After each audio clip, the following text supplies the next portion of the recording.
con eso. No, el número el 1 de enero, y una vez ya está grabado el de mi esposa, porque la tengo ahí, entonces lo pregunto. Eso, de una vez. Profesor, ¿me escucha? Aló, Aló, Ale, ¿ya? ¿me estás escuchando ya? Te estamos escuchando Listo, perfectamente. cuando quieras.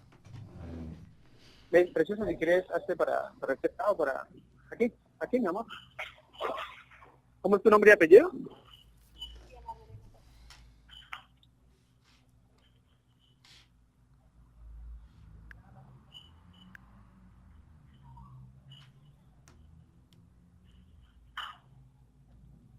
Muy bien. Nos encontramos hoy acá con el doctor Diego Eduardo López Medina, profesor de Derecho, un excelente jurista colombiano, también profesor de la Universidad Santo Tomás en posgrado. Estamos en cabina con Alex Salamanca, con Diana Lorena, un estudiante tercer semestre, que nos habla Fernando Guerrero. Hoy queremos hablar con Diego un poquito en contexto con lo que ocurrió en el Congreso, en la intervención en el Congreso, en el 5º Congreso de Derecho Procesal Constitucional, pero también en diálogo un poco con su historia de vida, con quién es hoy como jurista, con cómo el mundo y cómo la época que vivimos lo pone hoy a hablar del tema más emblemático para Colombia, como es los acuerdos de paz, como es la justicia transicional, como tal vez hoy Colombia lo necesita, tal vez sus estudios en Harvard, sus deliberaciones con tantas personas, todo esto ocurrió para un momento como este, un momento en el que de manera solidaria el doctor Diego acepta toda invitación posible, viene a diferentes lugares, cosa que tal vez no ocurre con otros expertos, que también tienen mucho que decir sobre lo que nos está pasando hoy como país, pero pues el tiempo, tal vez tienen otros compromisos que consideran más urgentes. Diego siempre abierto a venir a Bucaramanga. Doctor Diego, bienvenido. Muchas gracias, Fernando, por la invitación. Es un placer saludarte en esta ocasión y te agradezco las palabras tan generosas de tu presentación. Gracias, Diego. Diego, empecemos con un poquito con eso. Tú, pues, como fue tal vez Mauricio García Villegas, como fue Rodrigo Primi, como fue Rodolfo Arango, que después de la Constitución del 91, ese gran pacto de paz que se suscribió, terminaron enrutando a Colombia como magistrados auxiliares de sus respectivos jueces constitucionales primarios. Un post-momento constitucional y todo lo que venían haciendo, entonces les obligó a asumir el rol, y el rol en ese momento era ser magistrado auxiliar, ¿cierto? Tú terminaste tu doctorado para más o menos una etapa posterior, pero creo que eres mucho más joven que todos ellos, y estás en este momento en el que Colombia requiere personas como tú. ¿Qué nos podrías emplear sobre eso, que todos conozcan? Sí, Fernando, muchas gracias. Pues yo participé junto con muchos otros estudiantes de mi generación en el movimiento estudiantil en torno a la Asamblea Nacional Constituyente y a la llamada séptima papeleta y a las manifestaciones políticas que llevaron a la Asamblea Nacional Constituyente. Y muchos de esos estudiantes luego terminamos o muy dedicados a la implementación de la Constitución a través de labores directas en el Estado o en la rama judicial, y ciertamente todos también tratamos, digamos, de prepararnos académica e intelectualmente en un nivel alto de exigencia que luego nos llevó a ser profesores. Entonces, a mí me honra mucho que tú me unas con estos juristas a quienes respeto tanto, a Mauricio, a Rodrigo, pues ojalá quisiera tener siquiera la mitad de la estatura intelectual que ellos tienen, pero pues con la modestia necesaria. Una sola golondrina no hace verano, pero al mismo tiempo creo que pues la existencia o la presencia de unos juristas que hayan colaborado en la implementación de la Constitución y en el debate político, pues pues ha sido importante, ¿no? Y lo digo más por ellos, por la enorme contribución que han hecho a la deliberación y a la discusión de temas tan importantes durante tantos años. Es por eso que además luego cuando construimos de justicia y nos asociamos en torno a de justicia, establecimos y fortalecimos una amistad intelectual que venía de antes, siempre como con la idea de contribuir a la calidad de la deliberación política y constitucional colombiana. Entonces, pues agradezco mucho tus palabras y hay un cierto reconocimiento por esas contribuciones académicas que hemos hecho, lo acepto, muy agradecido y al mismo tiempo pues creo que simplemente una entre muchas otras contribuciones que han hecho personas muy importantes como a la calidad de la discusión pública en Colombia.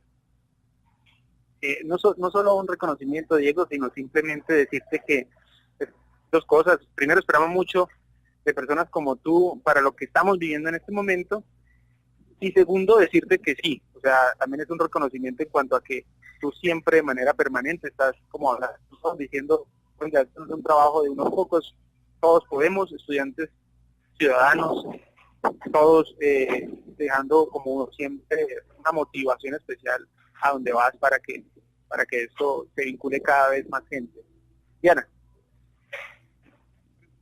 Bueno, doctor, a mí me interesa preguntarle a usted qué piensa acerca de cómo se está haciendo el restablecimiento pues de los derechos de las víctimas y usted cómo ve la situación en que están las víctimas pues del conflicto siendo comunidades indígenas.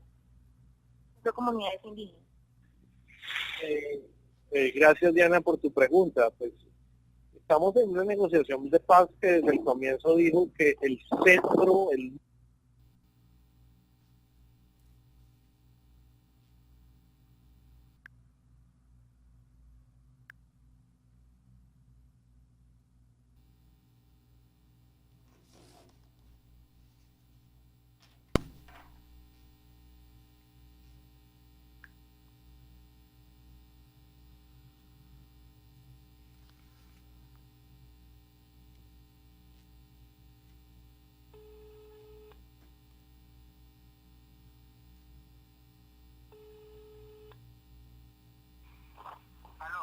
Hola, ¿se cayó la llamada? ¿En qué momento se cortó?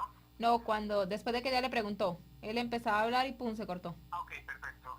Muchas gracias. Simplemente cuando se contestar se cortó.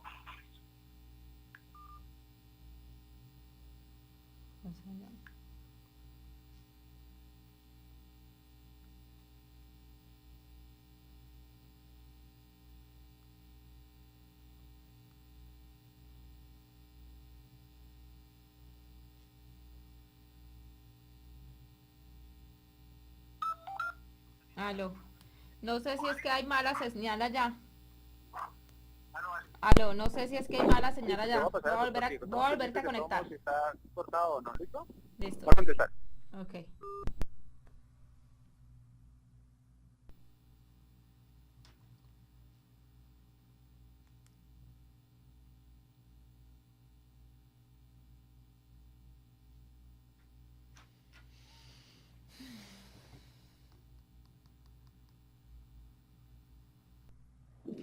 Aló.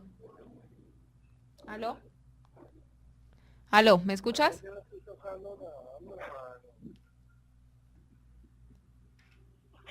Aló, Ale. Aló, acá estoy, sí. Aló. Aló, acá estoy.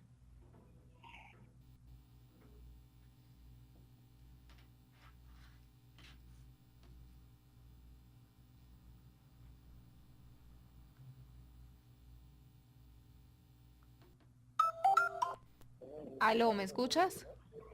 Aló, ¿me escuchas? Aló. Aló. Aló, ¿me escuchas? Sí, te estamos escuchando. Cuando quieras. ¿Nos pasamos? No. Aló, cuando quieras. Ale. Cuando quieras continuamos. Aló, aló, cuando quieras cuando quieras continuamos. Está escuchando entrecortado, Ale. Aló. Probemos a ver qué pasa. Entonces mira, ¿por qué no hacemos una cosa? Coge más bien la grabadora de tu celular y los grabas allá, que es más, el sonido es más nítido. vale, yo necesito entonces que tú hagas 2 preguntas y seguimos, yo la grabo lo demás acá, ¿te parece? Ah, bueno, dale. Entonces, contesta esta pregunta y sigues tú y 2 preguntas más tuyas y de ahí lo continúo acá, ¿te parece? Pues sí, dale, porque si se está cortando me da afán que de pronto no salga bien. Listo, entonces, estamos mirando si se cortó o no, ya te lo va a pasar, ¿listo? Listo, dale.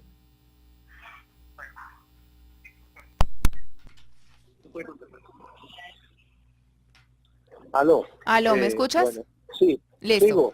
Continúa Sí. después de la pregunta de ella, sigue. Bueno. Bueno, Diana, muchas gracias por tu pregunta. Uno de los temas fundamentales de la negociación de paz ha sido poner en el centro los derechos de las víctimas. Entonces, de la lectura de los documentos que conocemos, pues siempre se insiste mucho que la reivindicación de los derechos de las víctimas constituye el objetivo central. Verdad, justicia, reparación y no repetición. La Jurisdicción Especial de Paz pues responde al elemento de justicia. El establecimiento de la Comisión Nacional de la Comisión de la Verdad, de la Convivencia y no repetición tiene que ver con verdad y no repetición, como su nombre lo dice. No existe una institución centralizada para la reparación. La reparación está más disgregada como en distintos elementos y no hay un organismo estatal que tenga que responder unificadamente por ellos. Entonces hay menor sistematicidad en los elementos de repetición que en los otros. Están menos articulados institucionalmente, están más disgregados y sobre todo están más disgregados en una institucionalidad que ya existe. Restitución de tierras, reparación de víctimas, que son cosas que ya existen de la ley, tanto por las víctimas como por la ley de tierras. Entonces, en parte, se supone que ese mecanismo ya está funcionando, pero ahí va a haber un hueco significativo. Las FARC en realidad no asumen compromisos muy claros en términos de reparación de víctimas que no sean las medidas, las penas alternativas que están en el componente penal. Acuérdense que en el componente penal más que penas retributivas quedaron es más bien medidas restaurativas que ejecutan durante tiempos de limitación de ciertos derechos de locomoción por parte de las FARC, que no son medidas intramurales de prisión de ninguna manera. Y sobre todo por una sencilla razón, que las víctimas también se sobreponen en realidad. El problema de víctimas es en algún sentido es muy coextensivo con el tema de inclusión social y de pobreza en el país. Entonces atender a las víctimas es también en algún sentido atender las necesidades de vindicación de los derechos sociales de una población que ha sido desplazada, que vive en pobreza o en miseria y que además sufre las peores formas de exclusión social. Entonces, en algún sentido, las víctimas van a ser casi la nueva política social del Estado. Y entre las víctimas hay unas muy especiales, ¿no? Las víctimas que tienen como caracterización especial o que son particularmente vulnerables y susceptibles a la vulneración de sus derechos, entre ellas las comunidades indígenas.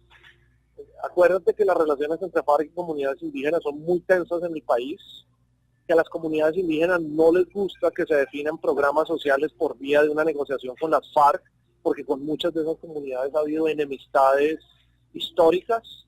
Las comunidades indígenas están exigiendo la devolución de los miembros que fueron reclutados forzadamente por las FARC en distintos momentos, y las comunidades indígenas están también pidiendo que las medidas de reparación colectivas hacia ellas tengan la garantía de consulta previa ordenada por el convenio 169 de la OIT. Entonces, en términos, llamémoslo, de etnodesarrollo y de impacto hacia las comunidades indígenas del proceso de paz, pues tendremos que adoptar una serie de medidas políticas y técnicas muy específicas donde las voces de las comunidades sean escuchadas, sean atendidas y no sea simplemente una imposición de la mesa a las comunidades, entre otras cosas, llamémoslas por las fricciones históricas que han existido entre los grupos indígenas y las FARC.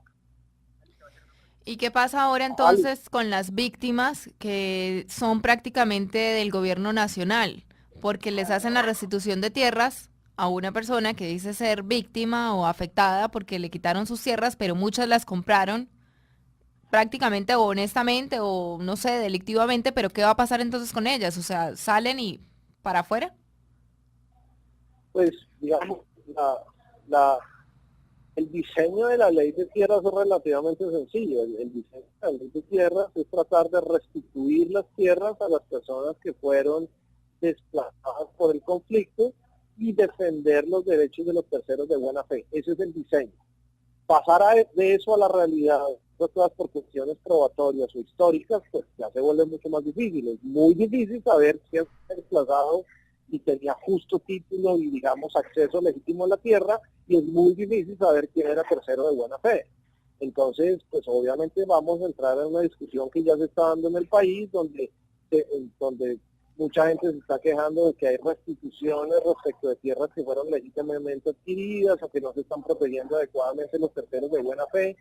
Va a haber una discusión grande, vamos a tener que tener mucha paciencia social y vamos a tener que afinar mucho los mecanismos jurídicos como para pegarle al diseño, y el diseño vuelve a ser: regresen en la tierra a los que fueron desplazados injustamente y respeten los derechos de los terceros de buena fe. Pero dicho esto, no hay fórmulas mágicas ni es fácil que todo el mundo quede contento con eso. Bueno, y a pesar de que se le devuelva la tierra, no existe ninguna ayuda probatoria de que digan, le damos tanto para que usted pueda seguir cultivando porque le regresan la tierra, pero el campesino que fue desplazado pues no tiene dineros para poder empezar sus cultivos. Pues en el acuerdo de La Habana sobre nueva institucionalidad y nuevo modelo de desarrollo agrario para Colombia, se contempla no solamente el acceso a la tierra, sino todas las medidas adicionales necesarias para que la producción de la tierra sea, digamos, para que la producción de la tierra le traiga bienestar a los campesinos y genere al mismo tiempo, pues, bienestar social por medio de la producción alimentaria y finalmente de la seguridad alimentaria individual y colectiva. Entonces, esas medidas, desde la ley 200 del 36, nunca han sido únicamente de tierras. Esas medidas, tanto en la reforma del 36 como en la del 61, como la del 94 y esta, que podríamos decir que es nuestra cuarta reforma agraria o por lo menos nuestro cuarto esfuerzo de generar equidad agraria en el país, pues siempre tienen que estar acompañadas por una cantidad de medidas técnicas que tienen que ver con riego, financiación, apoyo técnico, etcétera, etcétera. Entonces, esperamos que sea una institucionalidad agraria lo suficientemente robusta para que no solamente dé tierras, que luego la gente las tenga que vender por condiciones de pobreza, sino que sean tierras que sean productivas, colaboren a la vindicación de los derechos sociales de sus propietarios y poseedores, y al mismo tiempo pues generen la seguridad alimentaria que se supone debería desprenderse de unas tierras bien trabajadas. Pero pues, todo eso es un desideratum social que esperamos que se pueda lograr. Los diseños parecen ser integrales y comprensivos, no solamente el problema de acceso a las tierras, sino de todo el sistema, digamos, de apoyo a su adecuada producción, pero no es fácil de hacer, y en eso los colombianos y el Estado vamos a tener que tener un gran compromiso. ¿Y cómo reintegrar a estos guerrilleros o jefes de las FARC a la sociedad si ya tuvimos la experiencia con los paramilitares cuando se reintegraron que ellos formaron las BACRIN? Porque no hay trabajo. Sí, esas son las garantías que ellos están pidiendo. Ellos están diciendo que están dispuestos a desmovilizarse y a desarmarse desde que haya una sociedad que con los brazos abiertos sea capaz de reincorporarlos. Entonces son procesos complejos, los expertos los llaman de DDR. Pero no estamos hablando de que lo reciba la sociedad, es simplemente que se les brinde un trabajo a la sociedad como tal que tenemos hoy en día, pero también a ellos que dejan las armas, porque los que están peleando allá dejan las armas porque pues están en las armas porque de alguna manera algunos les pagan, pero entran a la sociedad y las cifras de desempleo pues siempre aumentan. Claro, se trata de reinserción social, reinserción laboral, reinserción a los tejidos, digamos, de la vida democrática y de la vida laboral, y eso implica no meterlos en una situación de apartheid, sino reinsertarlos a la sociedad. En estos días pues, estaba saliendo una propaganda que me pareció muy efectiva y muy bonita, donde presentaban a una exguerrillera, y la exguerrillera decía: esto es muy duro, a uno lo rechazan, lo marginan, lo discriminan, es una situación muy dura, muy horrible. E inmediatamente el entrevistador decía lo siguiente: Esto que acaba de decir la guerrillera no es la descripción de ella en el monte, es la descripción de ella una vez reintegrada en la sociedad. Es decir, una vez en la sociedad se sentía profundamente discriminada, profundamente, digamos, abandonada, porque no existían tejidos sociales que estuvieran dispuestos a aceptarlo. Y estos tejidos sociales son los laborales, los sociales, los familiares, etcétera, etcétera. Y pues eso va a ser muy duro. Eso tiene que ver con la reconciliación y con la convivencia común, porque los guerrilleros no van a regresar a la vida social, a la vida, digamos, republicana, para vivir en un gueto, sino que se tienen precisamente que reintegrar y convivir en condiciones de reconciliación. Y ahí es donde los colombianos tenemos que trabajar muy duramente a nivel casi, digamos, individual y colectivo, porque estamos tan polarizados que no es muy claro cómo los vamos a mirar una vez que se bajen del monte. Y ahí es donde tiene que haber, digamos, dinámicas sociales interesantes de diálogo y de convivencia y de reconciliación. Acuérdese usted que una de las principales preocupaciones de la desmovilización es la seguridad de los guerrilleros y el efecto tremendo que tendría que unos guerrilleros desmovilizados al mismo tiempo fueran víctimas de la violencia y como de una retribución ciudadana difusa en violencia o en muerte. Eso sería fatal para recrear nuevos circuitos de violencia. Entonces, sí, hay mucha irritación, hay rencor y memoria muy negativa frente a las FARC y frente a los paramilitares, pero al mismo tiempo estamos haciendo una apuesta de reconciliación y de convivencia común para no tener... eso es difícil a nivel individual, familiar y político, y ahí es donde tenemos todos que pensar. No es un problema de paz en La Habana, sino de cómo vamos a confrontar y a vivir con, comillas, reinsertados guerrilleros cuando lleguen a tocar a la puerta de nuestras unidades productivas o de nuestras vecindades o de nuestros barrios. Hay que echarle mucha cabeza. ¿Aló? Aló, sí, te escuché. Es que ya entra pregunta de Fernando. Gracias. Fernando. Aló, Alex. Sí, acá estoy. ¿Alex? Sí.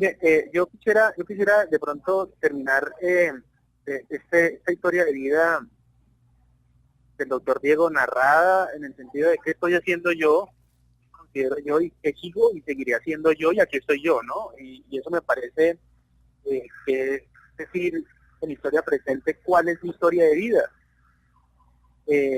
Y creo que un poco invitar a todos los radioescuchas a que indaguen quién es Diego Eduardo López Medina, qué ha hecho, porque aquí la historia de vida fue qué estoy haciendo. Decirle muchísimas gracias, doctor Diego, que lo esperamos en el programa aquí en FM, en Radio Usta. Y bueno, no sé qué palabras tengas para el ciudadano santanderiano que nos escucha aquí en el área metropolitana, un poco lo que estabas dialogando en cuanto a que empecemos a leer y empecemos a mirar el acuerdo, el punto 5. ¿Qué les dices a los ciudadanos santanderianos, a los bumangueses y bumangueses?